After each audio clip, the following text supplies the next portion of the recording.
Hoje nós vamos falar sobre esse personagem Judá. E nós queremos dizer que aqui está um texto bem complicado, para mim é um dos textos mais difíceis da Bíblia, porque nós vamos ter a escolha de Judá. Judá era um dos filhos mais destacados de Jacó. Isso nós podemos analisar, né? O nome dele é louvado, né? Ou Deus seja louvado. Yehudá é o nome dele no hebraico. E esse personagem, ele é um personagem muito forte. Esse texto, todas as vezes que eu lia ele é um texto que é muito provocativo. Primeiro, na leitura que a gente faz, ele parece ser logo um texto bem moral. Amanhã nós vamos falar sobre isso, porque envolve o caso de Onã. E também o texto, ele destaca o pecado de Judá. Judá, nós sabemos que ele se torna uma figura importante. E Judá, ele é destacado, primeiro, por ser um dos filhos de Jacó mais conceituado. Em segundo lugar, Judá, ele é uma figura muito forte. Vamos analisar que não somente Judá, mas Judá vai pecar e vai levar a família dele ao pecado. Ele é um homem que vai abandonar a sua família, ele é um homem que vai casar com uma mulher estrangeira, uma cananeia, e ele é um homem que vai cair em baixos princípios morais e éticos, porque ele vai atrás de fazer sexo pagando uma prostituta. Ele, além disso, vai querer ser justo, mais do que todos, e ele não tinha padrão para isso. A minha pergunta é, por que a maioria dos reis de Israel vieram de Judá? A minha pergunta é, por que Deus permitiu que Jesus viesse da tribo de Judá? Já observaram isso? Então, nós podemos analisar que esse texto, quando você lê ele, até uma criança, para você ler esse texto para uma criança é muito complicado. Mas por que Deus deixou essa passagem tão complicada na Bíblia? Complicada por quê? Porque como é que uma família tão complicada, como é que um homem que vai em busca do pecado, porque às vezes tem pessoas que não procuram pecado, mas quando vem a tentação, podem cair. Já Judá não. Judá era como Sansão, ele andava atrás do pecado.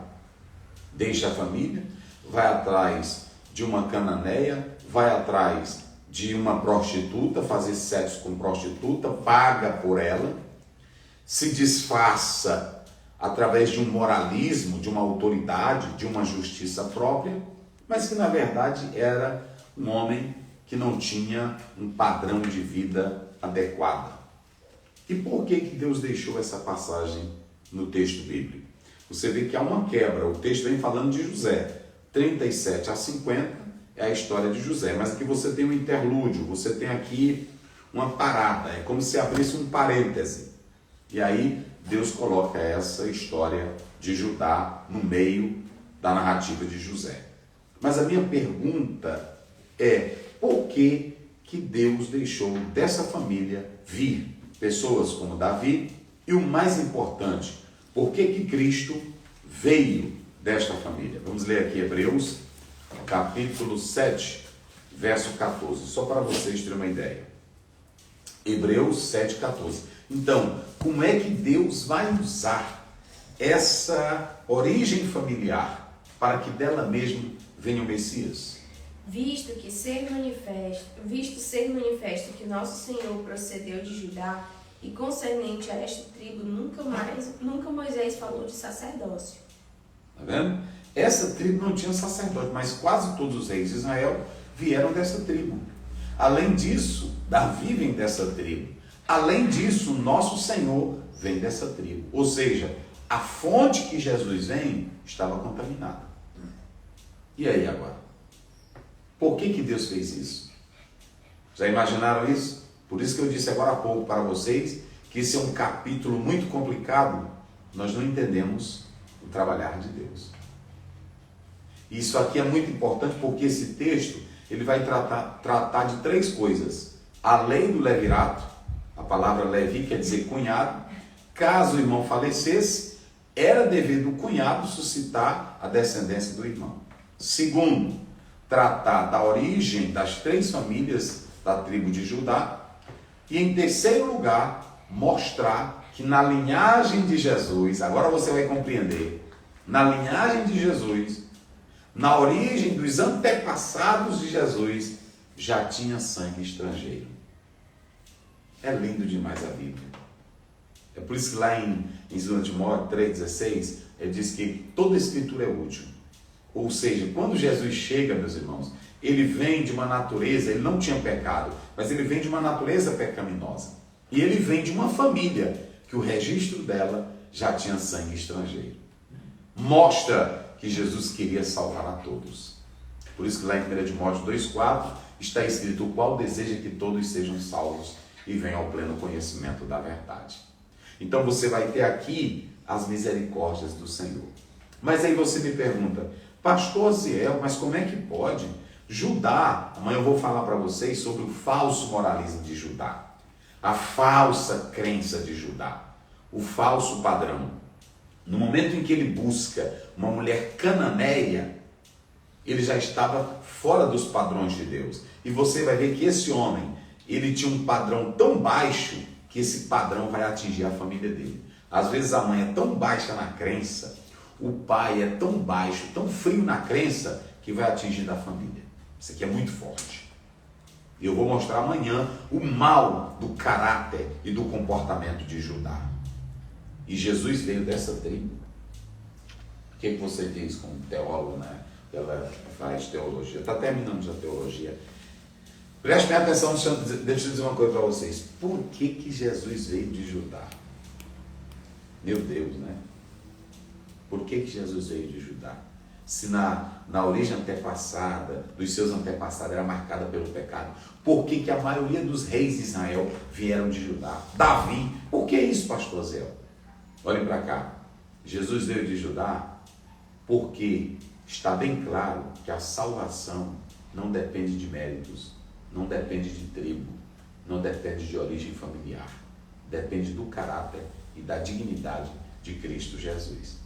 Ainda que toda a linha sucessória da família de Judá estivesse comprometida com o pecado, em si, Jesus era santo. Em si, Jesus era perfeito. Vocês se lembram que a Bíblia diz: o pai não levará o pecado do filho, nem o filho levará o pecado do pai? E aí agora?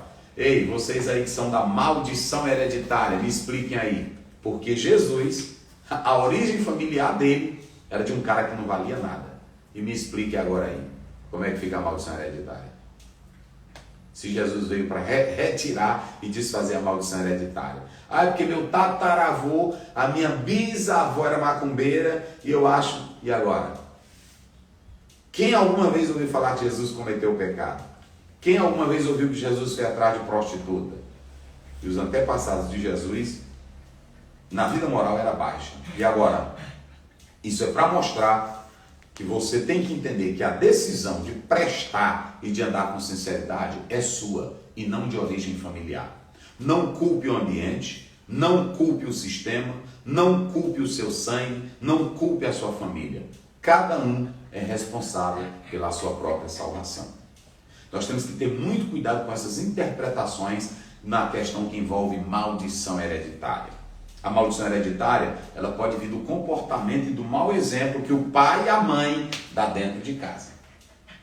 A prova disso, não é a regra, mas a prova disso é que às vezes você tem dentro da família um pai que é beberrão, uma mãe que também é dominada pelo vício, mas lá você tem uma filha que é crente, uma filha de caráter. E às vezes até um filho que não é crente, mas ele passa a ser uma pessoa de caráter.